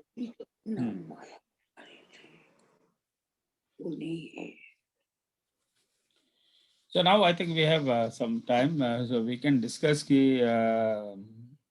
so what I'm looking for, your constructive critical feedback. How if we do similar class again, what should be changed? What anything, क्योंकि हम लोग प्रोफेसर आदमी है तो हमें तो इस तरह के फीडबैक मिलते रहते हैं. और कई बार फीडबैक पढ़कर रोना आता है कि हम इतने खराब हैं. तो विनय जी हंस रहे हैं. तो we are used to it. हमारी चमड़ी बहुत मोटी है और मैं तो इतने साल से पढ़ा रहा हूँ, वो उसको गिनती करने के लिए भी कैलकुलेटर वगैरह कमजोर पड़ जाते हैं. तो फीडबैक का मतलब ये नहीं कि प्रशंसा तो देखिए सबको प्रिय है. शिव जी को तो सबसे ज्यादा प्रिय है. जब भगवान को प्रशंसा प्रिय है, हम तो मनुष्य हैं. पर I am more interested in feedback which is constructive, something can improve things in future. कहाँ हमने गलतियाँ की कि हमें इस तरह से नहीं उस तरह से करना चाहिए. That's one. सेकेंड इज कि व्हाट नेक्स्ट. तो ये तो आज का क्लास और सुंदरकांड करीब कितने 22 और 3 25 टोटल सेशन, नहीं भाभी, 20-25 सेशन. तो 6 महीने तक आप लोग लगातार आ रहे हैं. ये बहुत बड़ी बात है. It's not easy thing. लोग आधे घंटे में लोग बोर होकर चले जाते हैं. और 25 गुणा 1.5 यानी कितने कुल 37-40 घंटे एक खाली सुंदरकांड के बारे में बात करना और उसको सुनना जिसको कुछ नहीं आता. मोरारी बाबू जैसे विद्वान दे रहे हो तो बड़ा आनंद आता है सुनने में. मुझे मेरे जैसे घामड़ को सुनने में आपको कितना कष्ट हो रहा होगा, मैं खुद ही सोच सकता हूँ. वो रियली मैं वास्तव में आपका रियली बहुत आभारी हूँ. So what do we do next? इसमें डिफरेंस है ओम जी. डिफरेंस है कि आप तो सिखा रहे हैं, वो तो लेक्चर देते हैं, कथा वाचक हैं वो लोग. आप तो शिक्षक की तरह पढ़ा रहे हैं ना.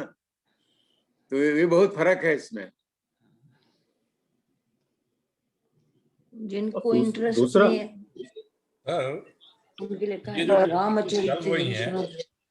इसका एक सबसे बड़ा प्रभाव बताऊं सर मैं आपको. हाँ जी. कि मैं जैसा आदमी व्यक्तिगत रूप से मेरा ये है कि जय हनुमान ज्ञान गुण सागर जय कबीर, यानी यदि मेरे बीच में कोई ने टोक दिया या राग बदल गई तो मैं हनुमान चालीसा भूल जाऊंगा. मगर इस जो सुंदरकांड का पूरा चला और उसका अब समझ में आ गया अर्थ से. अब अगर कोई बीच में टोक भी देगा तो फिर से चालू हो जाएगा वो वहां से. पहले नहीं हो सकता था. ये परिवर्तन है. अब समझ के उसको हम बोल रहे हैं या पढ़ रहे हैं. पहले एक अगर धुन भी बदल जाए ना तो वो भूल जाते थे उसको. ये बहुत बड़ा परिवर्तन मैंने महसूस किया. ये जी, बहुत अच्छा। सर राम अब जी हर मंगल को क्या प्रोग्राम रहा करेगा हनुमान चालीसा? अब आप लोग बताइए। नहीं, या तो हनुमान चालीसा आपने बड़ा मैं अच्छी सूरत तो में रखी 2 है कि घंटे बच्चे गा रहे हैं हनुमान चालीसा को, तो थोड़ा और कंटिन्यू रखिए इस तरह, या फिर जैसा आप ठीक समझे। इसको थोड़ा जल्दी कर दिया आपने तो। नहीं, जल्दी क्या करेंगे इसमें? ओम जी, मैंने जैसा आपने लिखा जयंती और जन्म, तो कहीं मैंने पढ़ा था, यदि आप समय दे तो 1 मिनट में मैं वो कुछ बता दूं आपको। हाँ, बताइए प्लीज। सबके बीच में, मेरा स्वयं के नहीं, मैंने के पढ़ा है। बोले जयंती, हनुमान जयंती न कह के इसको जन्मोत्सव कहना चाहिए। बोले जयंती उन लोगों की मनाई जाती है जिनका कभी जन्म हुआ किंतु वे परम धाम में वास करते हैं। अच्छा। इसके उलट जन्मोत्सव या जन्म दिवस उन लोगों का मनाया जाता है जो जन्म से अब तक हमारे बीच में जीवित है एवं पृथ्वी लोक पर ही निवास करते हैं। जीवित अच्छा, व्यक्ति का जन्मोत्सव होता है, जो जन्म के बाद जिनकी मृत्यु हो गई उनको जयंती होती है। तो चारों युग प्रताप तुम्हारा है, प्रसिद्ध जगत उजियारा। हनुमान जी सनातन धर्म शास्त्रों में उल्लेखित अष्ट चिरंजीवियों में एक है। उन्हें जी। अमरता का यही है वरदान ना, प्राप्त उसमें हुआ से है, जो क्योंकि चले जब वो आते हैं इसमें पास में से रामचरित सुनाता है। जब वो छोटे थे तो जब इंद्र ने उनके ऊपर प्रहार किया था, वो बेहोश हो गए। जब व्यथित होकर पवन देव ने संपूर्ण पृथ्वी पर वायु का प्रवाह रोक दिया और ब्रह्मदेव ने हनुमान जी को अमरत्व का वरदान दिया। दूसरी घटना है कि जब राम अपने भाई भरत शत्रुघ्न के साथ जल समाधि लेने जा रहे थे, तब श्री राम ने हनुमान जी को आदेश दिया कि उससे पृथ्वी पर रहें और असुरी शक्ति का नाश करते रहें। तो इसलिए हनुमान जी आज भी जीवित हैं। इसलिए हनुमान जन्मोत्सव ही कहना चाहिए, हनुमान जयंती नहीं कहना चाहिए। ऐसा कहीं एक लेख लिखा है, वो मैंने आपको पढ़ के सुनाया। बहुत सुंदर। स्मिता जी नमस्कार, वेलकम यू। और एनी अदर कमेंट आप में किसी की? बोलिए सर क्या होना चाहिए? मैं तो यही कहूंगा कि बाल कांड या उत्तर कांड दोनों में से कोई एक कांड हम प्रारंभ करें। उत्तरकांड में मुझे लगता है कि पूरी जो राम जी की भक्ति है और वो जो स्टोरी है उसके हिसाब से उत्तरकांड का अगर हम आगे वाचन और उसको समझने की कोशिश करें तो शायद वो उत्तम रहेगा। मेरी समझ से चूज क्यों? आप रामचरितमानस आरंभ से शुरू करें ना, वही शुरुआत से करें। कभी उत्तरकांड, कभी बालकांड, कभी अयोध्याकांड, फिर कंटिन्यूटी रहने के लिए शुरू से ही प्रारंभ करें। जितना चलता है चलता रहेगा। ऐसा मेरा सुझाव। बहुत अच्छा। शैल जी आप कुछ कह रहे थे? मेरी समझ से हम लोग, मैं अपनी बात कह रही हूँ, जो बहुत कंफ्यूज्ड व्यक्ति हैं आजकल के पढ़े लिखे लोग, जिनकी न भगवान में उतनी भक्ति भले ही चाहे अंदर से हो, पर बुद्धि हस्तक्षेप करती है और भटकाती है, और जो इतना ध्यान देके इन किताबों को कभी पढ़ और समझ नहीं पाते, उनके लिए आपने बहुत अच्छा अवसर प्रदान किया कि हम किसी न किसी बहाने जुड़े और इतने हफ्ते सुना। ये बहुत अच्छी, मेरे लिए तो बहुत अच्छा अनुभव रहा, और इसके लिए मैं आपको बहुत धन्यवाद कहूंगी। पर हाँ, उत्तरकांड को पढ़ने की और समझने की मेरी भी ख्वाहिश थी, क्योंकि उसमें बहुत कुछ है जो हम जान सकते हैं, सीख सकते हैं मिलजुल के। तो आई थिंक सुंदरकांड के बाद उत्तरकांड को भी पढ़ा जा सकता है, क्योंकि पूरी रामायण भी पढ़ सकते हैं, पर उतना पता नहीं कि हमारे पास समय है या नहीं। जी चलिए अब आगे कुछ दिनों में तो हाँ जी कही। मेरा ये विचार था कि आपने हुईज राम के ऊपर में बहुत अच्छा विचार लेक्चर सीरीज किया था। ऐसा ही एक हुईज हनुमान, ऐसा हनुमान जी के ऊपर में ऐसा कुछ कर सकते हैं वो मई में रखेंगे ना। मई में we are opening with invited talk on Hanuman ji. ठीक है तब तो अच्छा है। पवन मिश्रा है, उन्होंने हनुमान जी पे बहुत अच्छी किताब लिखी है। सर आप पहले दूसरे लोग भी अपने विचार दे सकते हैं हनुमान हाँ जी नहीं, पर। तो उस सेशन में I think we will have one speaker and after that we will have जी जी जी, अच्छी बात है, बहुत बहुत अच्छा, धन्यवाद। सर आप पहले चर्चा कर रहे थे, बोलो सर। तो मैं, हाँ बोलो सर। आपकी आवाज रुक गई चौबे जी। मैं बोल रहा हूँ। हाँ बोलिए बोलिए। मैं ये बोल रहा हूँ, पहले आपने चर्चा करी थी कि मैंने एक संक्षिप्त रामायण लिखी है, उस पे अपन लोग चर्चा करेंगे। तो वो भी एक है, जैसे द्विवेदी जी बोल रहे हैं कि शुरू से अपन चलें तो वो संक्षिप्त पूरी रामायण हमारी हो जाएगी अगर हम उसको प्रारंभ करें तो। हाँ मन तो मेरा ऐसा ही है कुछ, मैं आप जरा नहीं, मैं इसका सपोर्ट करता हूँ। मैंने पढ़ी थी, आपका कोर्स किया था थोड़ा पार्टली, तो उसको थोड़ा सा टेक्स्ट बुक की तरह बनाइए कि स्कूल के बच्चों को भी काम आए अच्छा, और हम लोग उसको पढ़ेंगे। क्लास आप कंडक्ट करिए क्लास। मैं आपको बता रहा हूँ अभी, ये लीजिए। सुझाव अच्छा है, चौबे जी का सुझाव को मैं भी समर्थन करता हूँ। हाँ ये अच्छा है। स्क्रीन शेयर हो रहा है कि नहीं हो रहा? मेरा स्क्रीन दिख रहा है आपको? नहीं अभी नहीं, जी हाँ दिख रहा है, स्क्रीन दिख रहा है। सो मैं आपको थोड़ा सा ये एक यूँ समझिए कि 99% डन हो गया। तो इसमें ये जिस पुस्तक की मलिक जी आप बात कर रहे हैं वो ये है। तो पहले तो ये पुस्तक बाबा गोस्वामी तुलसीदास जी की है। कोई मेरा काम यह है कि 14,500 लाइन में से 1008 लाइन को चुनना। सो ये पहली लाइन, जो सुमिरत सिद्ध हो गणनायक कर बर बदन, दूसरी लाइन, तीसरी, चौथी। फिर आप देखेंगे कि ये यहाँ पर ये 10वीं दोहा और फिर 17वां दोहा, फिर 17 के बाद में 34वां, फिर 34 के बाद में 35, 36, फिर 112 सीधे। तो ये सिलेक्शन है, ये ना। तो ये मंगल भवन अमंगलहारी है 25वीं लाइन है इस किताब के अंदर, और वैसे तो ये 112वें दोहे पर है, तो करीब करीब 1000 लाइन निकल चुकी है। इस तरह इसकी रचना है। तो इसका उद्देश्य यही था कि एक गागर में सागर, इतनी इस पे भी अब हम लोगों के पास समय नहीं है पूरी रामायण पढ़ने के लिए, तो उसको क्या किया जाए अब, या तो ना पढ़े फिर। तो उसमें से 14,500 पंक्तियों में से 1008 पंक्तियों का ये संकलन है। और उसके साथ में उसका हिंदी में, सरल हिंदी में भाषांतर, और ये कई बार चेक हो चुका है। फाइनल चेक अभी हमारे एक मित्र कर रहे हैं, उनसे एक्चुअली आज रात में ही मेरी मीटिंग है फोन पर, और कुछ 2-4 सुधार। और ये यहाँ पे देखिए, ये लंका कांड, फिर ये उत्तरकांड, और उत्तरकांड के बाद और एंड में, उत्तरकांड के अंत में 1008वीं लाइन,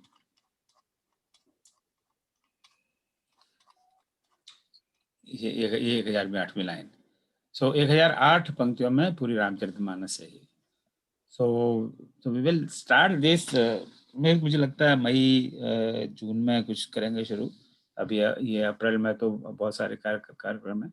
और इसका मैं आपको इंग्लिश, जो बच्चे हम आजकल हमारे बच्चे तो अंग्रेजी मीडियम में पढ़ते हैं, तो ये इसका इंग्लिश वर्जन है जी हाँ। तो अगर आपको हिंदी पढ़ने में कष्ट है, दिक्कत है, तो वो सेम थिंग। सो ये इंग्लिश में सोठा, जो समृद्ध सिद्ध हो गणनायक कर बर बदन, करो अनुग्रह से बुद्धिरास शुभगुण सदन। फिर उसका इंग्लिश में भाषांतर as simple language as possible. और same thing, it's just a copy. और देखिए, आप देख रहे हैं ना कुछ कमेंट्स वगैरह, क्योंकि अभी भी ये काम थोड़ा चल रहा है, तो बहुत कुछ हो चुका है, बट इट्स जी फाइनल फेज में ये। तो जो वर्जन मलिक जी आपने देखा था, उसमें इसमें बहुत परिवर्तन है, lot of lines have been changed. हाँ वो तो आप कह ही रहे थे, उसी टाइम में कह रहे थे कि हाँ, तो बहुत समय लग गया। अब तक तो कभी हो जाना चाहिए था, पर ये कि जब वो तभी होता है जब प्रभु की इच्छा होती है। मगर तब भी अच्छा लगा था, आपने शुरू किया था उससे ही पढ़ाना, तो हम लोग तो यूज करते थे, अभी भी करता हूँ मैं उसको। तो वी विल स्टार्ट दैट। पर इसमें एक क्वेश्चन ये है which I will like to ask. I think पहले भी बात की थी कि टाइमिंग। एक तो है कि we can have just weekday, like ये Tuesday, Monday, whichever weekday, same जैसे आज कर रहे हैं। तो उसमें we lose people from US. US में जो रिटायर्ड लोग हैं उनके लिए तो कोई फर्क नहीं पड़ता, पर जो वर्किंग पीपल हैं दे कैन नॉट ज्वाइन, क्योंकि इस समय सुबह के 9-10 बजे हुए हैं, 11 बजे अमेरिका में, तो जो काम कर रहे हैं अब उसमें से कितने ज्वाइन होंगे मुझे नहीं पता, I can't say that. I know Sunderkand class में 1-2 लोग ने शुरू में इसलिए छोड़ दिया था कि अगर हमारे संबंध में गलतफहमी हो गई तो इस समय वर्किंग टाइम में वी कैन नॉट ज्वाइन, तो नेचुरली स्वाभाविक है। तो फिर दूसरा ऑप्शन रह जाता है, अगर वीकडे में ना करें तो वीकेंड में, तो फिर संडे रह गया, फिर बैक टू बैक हो गया सैटरडे और संडे। तो अब आप लोग आप लोग in a way is a core group for this, so आप लोगों को क्या लगता है, do we do in a weekday like this on say for example Tuesdays, या वी डू ऑन संडे? अब आप पता है संडे का टाइम बिकॉज अभी खाली स्लॉट खाली हो गया है वो वाल्मीकि रामायण वाला, हाँ, तो उसके हिसाब से संडे का जो इवनिंग का टाइम है वो भी रखा जा सकता है। हाँ, पर उसका नेगेटिव यही है कि फिर जो अब आप लोगों की भी इंडिया में सोशल लाइफ है, और सैटरडे शाम को भी अभी तो कोविड ने कोई सोशल लाइफ छोड़ी नहीं है। तो क्योंकि उसमें भी मैं मानता हूँ ये तुलसी रामायण जो 1008 लाइन्स है उसको करने में भी आई हैव नो आइडिया कितना टाइम लगेगा, पर मैं मानता हूँ 6 महीने तो उसमें भी लग जाएंगे, मिनिमम 6 महीने जिस गति से हम चलते हैं। हाँ, 7 कांड है तो 7 महीना तो रखना ही पड़ेगा। हाँ ना, वही 6 महीने का अंदाज लगा लेते हैं। जी जी, अब थोड़ी हम लोग एक्सपर्टीज भी होगी, काफी उसमें अच्छा है, आप उसको इम्प्रूव कर रहे हैं तो अच्छा है, बहुत अच्छा है। उसके साथ बच्चों के लिए भी बुक बना रहे हैं तो। हाँ शैल जी कहिए, क्या आपकी क्या? मंगल की हम सबको आदत पड़ गई है, यही ठीक रहेगा, इसी को कंटिन्यू करें, कि वीकेंड में वाकई में दिक्कत होती है, लोग आते हैं जाते हाँ हैं। नहीं, आई अंडरस्टैंड दैट और खास कि दोनों वीकेंड हो गए तो हर वीक सैटरडे संडे तो वो तो फिर बहुत मुश्किल हो जाएगा ना। सर एक निवेदन था कि कोर्स शुरू होने के पहले वो पुस्तक हम लोगों को उपलब्ध हो जाए। ओके, चाहे सॉफ्ट कॉपी मिल जाए। हाँ नहीं, soft copy I think print करा देंगे। काफी क्लोज हम लोग पहुंच गए अभी। अब इसके बाद में कुछ अपेंडिक्स वगैरह बनाने हैं, जैसे कि ये कभी एक था एक, अब इसमें अब आप लोग जैसे अब जैसे रामायण चल रही है वहां पे आया कि भाई भगवान जा रहे हैं और वहां पे उनको अहिल्या मिली, तो अहिल्या के बारे में do we have to give a description, क्योंकि ये बहुत संक्षिप्त रामायण है, तो या फिर कुछ अपेंडिक्स में हम एक अपेंडिक्स बना दें और पीछे बताया गया अहिल्या के बारे में 1-2 लाइन में कि अहिल्या ये थी। हाँ, अपेंडिक्स में डाल सकते हैं और क्या। हाँ, क्योंकि जो पाठक इस संक्षिप्त रामायण को पढ़ेंगे उनके लिए आई थिंक वो अपेंडिक्स एक बहुत ही जरूरी चीज हो जाएगा, क्योंकि उन्होंने अगर पूरी रामायण नहीं पढ़ी है और वो अगर उनके पास में इतना समय नहीं है, तो अपेंडिक्स में जो मुख्य मुख्य पात्र हैं, जो मुख्य मुख्य घटनाएं हैं, उनके बारे में अगर हम 1-1, 2-2 लाइन अगर दे सकते हैं तो शायद वो बहुत ही उपयोगी रहेगा। ओके, क्या तो वो अपेंडिक्स वगैरह बनाना बाकी है, तो उसमें तो खैर बहुत समय नहीं लगेगा, तो वही मतलब ये इसका पुस्तक का काम तो करीब करीब आप यूँ समझ लीजिए 95% हो चुका है, क्योंकि अभी बाज फाइनल प्रूफ, अब जैसे हमारे एक मित्र यहाँ पे बलराम जी हैं ह्यूस्टन में, बहुत his eyes are very good in editing, so आज रात में मेरी उनसे सेकंड थर्ड मीटिंग है फॉर द फाइनल थिंग। उसके बाद में इंग्लिश वर्जन मेरा बेटा भी देख रहा है, उसका अंग्रेजी काफी अच्छा है, so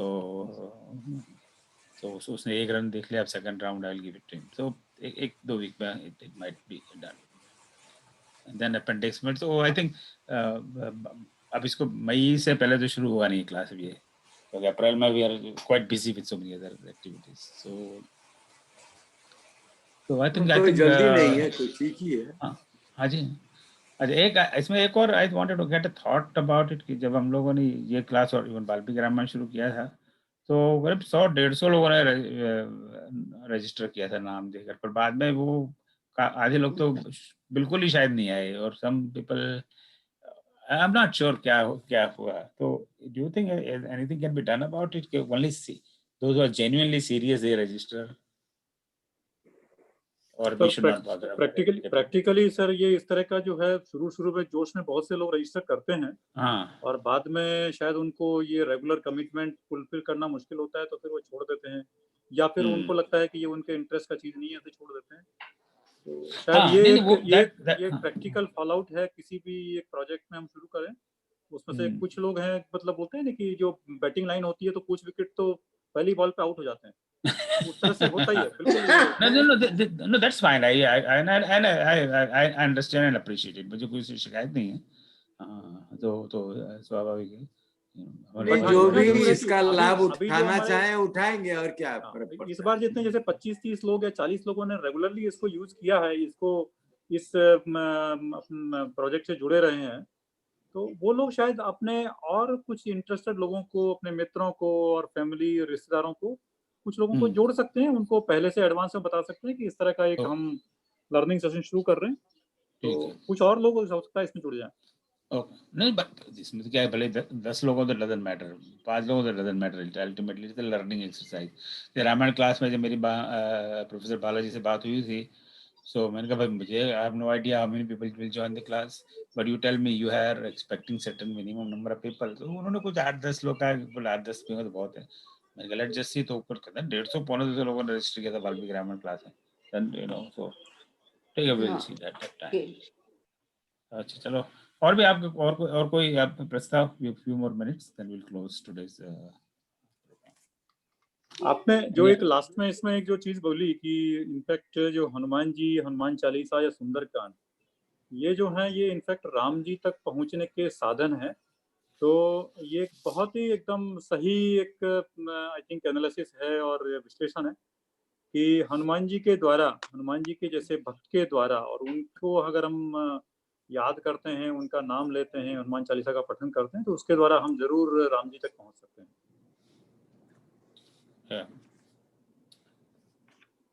very good. So let me very quickly इसको मैं बता दूं आपको अगले आने वाले दिनों के कार्यक्रम में। सो अगले सप्ताह, यानी इसी सप्ताह, अगले सप्ताह क्या, ये शिव राम और रामायण पर चर्चा इस सैटरडे को होगी। तो इसमें अगले सप्ताह के कई वक्ता तो आज यही हैं। चौबे जी बोलेंगे, मधु जी बोलेंगे, मधु चतुर्वेदी, निर्मला सिंह लखनऊ से, स्मिता भाभी हमारी यहाँ हैं वो बोलेंगी, और उषा मेहरा जी ह्यूस्टन से स्पीकिंग। सो 23 ये तो आज खत्म हो गया, फिर अप्रैल में शुरू होगा। तो ये अप्रैल में ये सूरज बाला दिन है, तो ये नेदरलैंड्स में रहते हैं और ये बड़े इनको टाइटल मिला हुआ है मानस दूत। So he will be a special speaker for that day. So बड़ा मतलब काफी मानस से बोलते रहते हैं। 10 अप्रैल को we will have some discussion on our calendar system। Vikram Samvat का नया वर्ष 13 तारीख से शायद विक्रम संवत शुरू हो रहा है। So एक डॉक्टर हरिश्चंद्र हैं, आर्य समाज के आचार्य हैं, ह्यूस्टन में हैं। So उनसे मेरी बात हुई and I will have to reconfirm one more time। अच्छा, ये एक थॉट था कि चलिए आप थोड़ी देर और रुके रहिए। That 17th April will be completing 1 year of this online Ramcharit activity. तो 18 अप्रैल से हमने शुरू किया था। So we're wondering what to do। So एक ये सोचा था कि that day we can have a kind of a look back what we have done in 1 year and discuss and come up with some suggestions for future, for the next year। So what do you think? आप लोगों के क्या सोचे? Should we do this thing or it's just going to waste of time? और इसमें फिर आप लोगों को वेस्ट ऑफ टाइम तो नहीं है, कर लेना चाहिए हम लोगों को, क्यों नहीं। तो इसका स्ट्रक्चर कुछ ऐसा रहेगा। आई थिंक अगर आप लोगों की को अच्छा लगे, पंचों को अच्छा लगे, तो we will, Shiv and I will prepare a PowerPoint presentation for maybe 25-30 minutes and give an overview of what we have done in 1 year. What we have done means we all collectively. When I say we, I don't mean me or Shiv only. So एक साल में हमने just like a review of what has happened, and then we make some small groups in Zoom, a breakout session करके and they can take maybe 10 minutes each and come up with some ideas and suggestions, and one of them can present it in that meeting. What do you think? Will that format work? Oh yes, typical है ऐसा करना, typical है group वाला. Anybody else? Any thought? आपका जो ये साल भर रहा है, मुझे तो लग रहा है कि इसमें लोगों को मुख हो ही बाचाल, अपंग चढ़े गिरिवर गहन. हम लोग एकदम मुख थे, अभी बाचाल हो गए, बोलते रहते हैं रामायण के बारे में हमेशा. और देखिए यहाँ तक पहुंच गए हम लोग, पहाड़ पर चढ़ गए. तो इसी कृपा से हुआ है न सब. तो इसके बारे में आप लोग थोड़ी इनिशिएटिव लेनी पड़ेगी आप लोगों को कि how do we for this groups और समथिंग, क्योंकि this is just thought level right now, और we have not done this before and I am not sure what is the best way of doing it. तो आप लोग थोड़ा अभी 17 अप्रैल यानी अभी 7 और 24 दिन बाकी हैं. सो give some thoughts on this because it should be a productive session, you know. I say this should not be a waste of everybody's time. All right, फिर बाद में 21 अप्रैल को तो रामनवमी है ही है, so we will have भजन संध्या. तो उसका I'll develop a Google form so those who want to sing Ram bhajan can respond. और इसमें डेट चेंज की थी, 23-25 को we will have the international Ramayana conference. हम लोग 4-5 साल से करते आ रहे हैं. It was before all this started. So this will be more of an academic conference, but since we have to do it online thanks to Corona, otherwise we will be doing it face to face. So ये पहली conference Bangalore में की थी, Indus business academy में. Second was done in again business school in Jaipur, and third was done last year in Gujarat Vidyapith Ahmedabad. So the fourth would have been done in some academic institution, but because of this Corona, we have to do it online. So you know, you have to submit a little abstract for your paper, and then we'll schedule your presentation. So please join in this. और 27 अप्रैल को उषा जी is working on this online Sundarkand लीला. उसमें आप लोग कई लोग involve हैं, धर्मेंद्र जी हैं, मलिक जी हैं. तो it will B that. And 1 मई को तो मैंने बताया था आपको हनुमान जी पर वो पवन मिश्रा जी बोलेंगे, scholar on that topic. All right, anything else? Otherwise we will just bring it to closure. Any question on anything?